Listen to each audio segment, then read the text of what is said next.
criticized throughout his career for mismanagement at the end of halves and games. If James can't see how Sean has changed the culture for the better, then he is an obtuse dolt.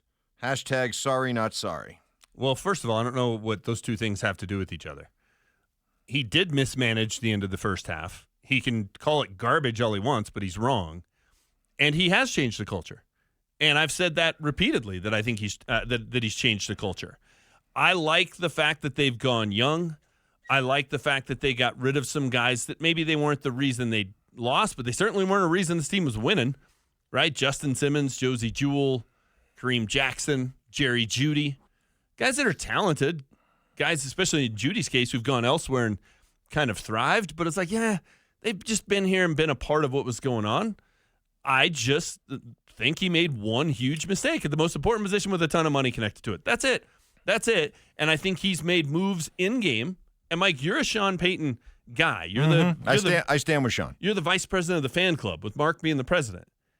And even you admit he's had a lot of in-game blunders. Yep. It's been a bunch. Yep. It's calling a timeout on fourth down before you punt at the end of the first half in Kansas City that stops the clock and lets the Chiefs get a field goal at the end of the half. It's admitting you read your play sheet wrong because you couldn't see it.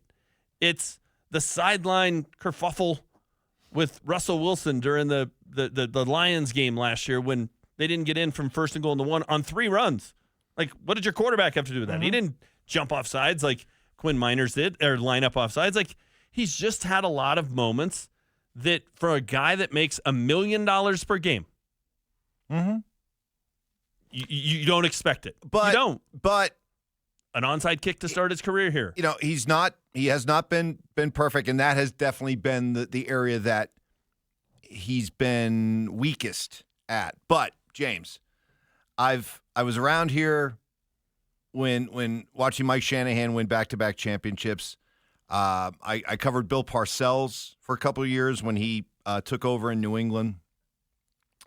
And watching Sean here in 2 years after what I watched with Vic and Hackett and Vance Joseph, they've got the right guy.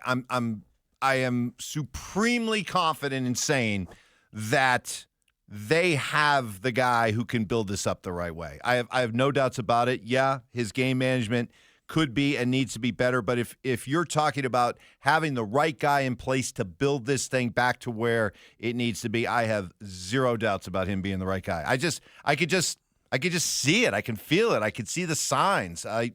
They're in good hands and they are on the right path. Well, the fact that he's more qualified and competent than Vic Fangio isn't exactly a ringing endorsement, or Nathaniel Hackett, or even VJ. I think VJ's biggest problem, I do think he'll be a head coach again, and I think he'll have success. His biggest problem was he had no authority. The TJ Ward situation was the classic example. He didn't even know he was getting cut. He found it out from the press after a practice. John Elway just undermined him from the get-go. But do you think Sean Payton is a better hire than what Jim Harbaugh would have been? I don't. Do you think he's a better hire than what DeMeco Ryans would have been? I don't. I will agree with you about Harbaugh, not with DeMeco. What's DeMeco Ryans won so far in this league? What's he won? What's Sean Payton done in the last 2 years? Sean Payton won a Super Bowl. I was in my mid-30s, Mike. Well, Sean Payton has won a playoff game more recently than Mike Tomlin has. Okay? Would you rather have Mike Tomlin or Sean Payton? Am I developing a new quarterback? I'd rather have Sean Payton. Okay. All right. What? I mean, Mike Tomlin is Marvin Lewis. But to say Mike Tomlin is, ask a Pittsburgh fan if they are completely on board right now with Mike Tomlin, or if Pittsburgh Steeler fan doesn't look at Mike Tomlin and say, you got something to prove. But to say Sean Payton is a better coach than DeMeco Ryans because Sean Payton won a Super Bowl in 2007 when DeMeco Ryans was, starting his NFL career? That's resumes just not fair. matter, but resumes matter. You've run companies, you've hired people. Resumes matter. Yeah, and James. if the best thing they did was 17 years ago, but it's not 17 years ago. This guy averaged 10 wins a year for 15 years. That is that puts him in a very, very small category when it comes to NFL coaches all time. And, you're saying you'd rather have a D'Amico Ryans or Kevin O'Connell. Let's see these guys actually go out and win at the highest levels before we crown them. And I'm not making the case for Sean based on what I saw before with Vance and Vic. I'm making the case for Sean based on being around Bill Parcells, being around Mike Shanahan. I get the same vibe when it comes to a coach who's doing things the right way. I think people forget how much bad damage was done here over the last 8 years, how many bad moves were made over the last 8 years, and that was all dropped in Sean Payton's lap. Now, he's getting paid really well to fix it, and he's being given all the power to fix it, and with that comes the expectation that he will fix it. We both have our opinions. I think they are in great hands with Sean Payton. I love what I've seen for the first 2 years, and I'm very excited to see how this thing gets built up over the next couple of years. If they lose out and finish 9-8, his first 2 years he'll have been 17-17 and missed the playoffs both years. Yeah. That's not what I expected. Well, when this season started, what was the most important question to be answered this season? Find out what you have in Bo Nix. Do you feel like they've? No. Really? No. You don't feel at all comfortable moving forward with Bo Nix for the next I feel more few comfortable years. now than I did on draft night. Okay. Do I know for sure he's the guy that's going to be the quarterback for the next 10 years? I do not. Has he looked better as a rookie than Jay Cutler did as a rookie? No, he hasn't. There have been a lot of guys who've come in here and we thought, oh, there's your answer.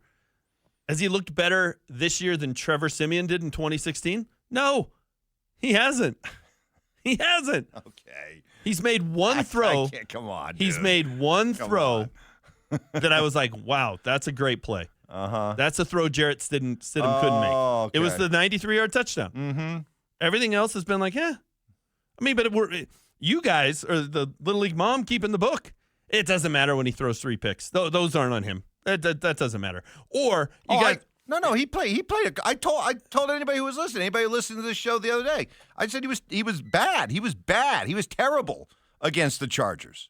He was. Yeah. Okay. And then it's, you get the guys who cover this team who, I mean, just where do you get your orange pom-poms, fellas, that go down on the field at Arrowhead after they lose a game and are just raving about how they've got their guy because Bo let him down and had him in position to get the game-winning field goal.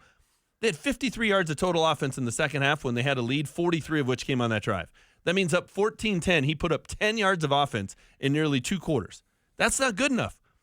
That's not good enough. They were up 21-10, and they went punt, field goal, punt against the Chargers. Has Bo exceeded your expectations? Yes. What you had for? Okay, then let's just start there. Let's just take that as a win. He exceeded your expectations for the season. But my expectations were low. He exceeded my expectations for the season. He exceeded Vegas's expectations for the season. So why can't we just say that's a win and let's build on that? I'm not saying this because I'm not sure he hasn't hit his ceiling.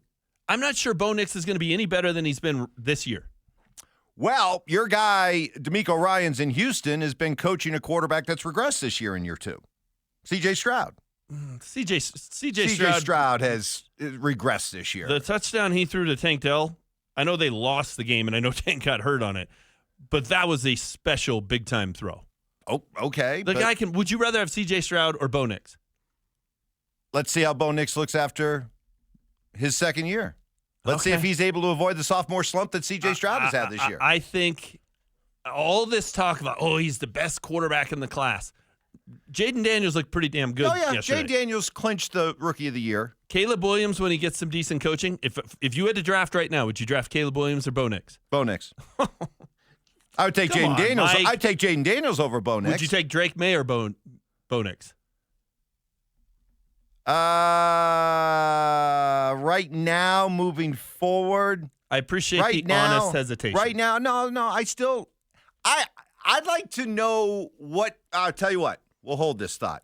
I'd like you to tell me what you have seen in Bo Nix this year that makes you convinced that this guy is just another guy. Okay? I want you to point out the things that make you think that he can't be a